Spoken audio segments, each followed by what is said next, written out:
Personnellement, ça ne me dérange pas vu que j'ai mon pass sanitaire et bientôt je vais faire ma 3e dose. On se sent plus en sécurité quand on sait que la plupart des gens qui nous entourent ils sont vaccinés. On se dit au moins s'ils mettent pas son masque, ça va, ça passe.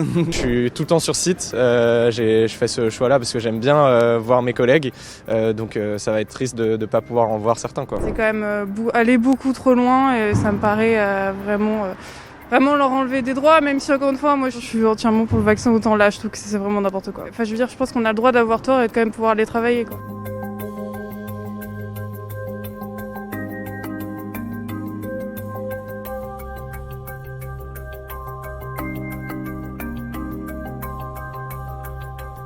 Aujourd'hui, on a à peu près 5 à 10% des salariés qui sont non vaccinés, donc ça représente entre 5 et 10 personnes à peu près. La conséquence, c'est qu'on serait obligé de les mettre de côté, de les suspendre et de faire des recrutements de nouvelles personnes. Donc ça fait beaucoup de travail en plus. Effectivement, on les mettra en dehors de l'entreprise, quitte à suspendre les salaires. C'est une perte de compétences, c'est une mauvaise ambiance dans l'entreprise, c'est de l'angoisse, c'est pas ce que nous souhaitons, mais s'il faut passer par là, nous le ferons, c'est notre devoir de responsabilité.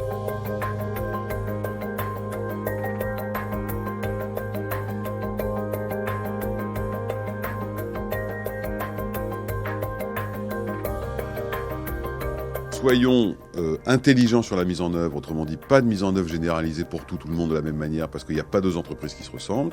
Et puis, dans la mesure du possible, concentrons-nous sur les zones de brassage, comme un restaurant d'entreprise par exemple, ou une grande salle de réunion, de manière à cibler plus fortement le pass sanitaire, plutôt qu'avoir une application généralisée dont on sait qu'elle sera quasiment ingérable.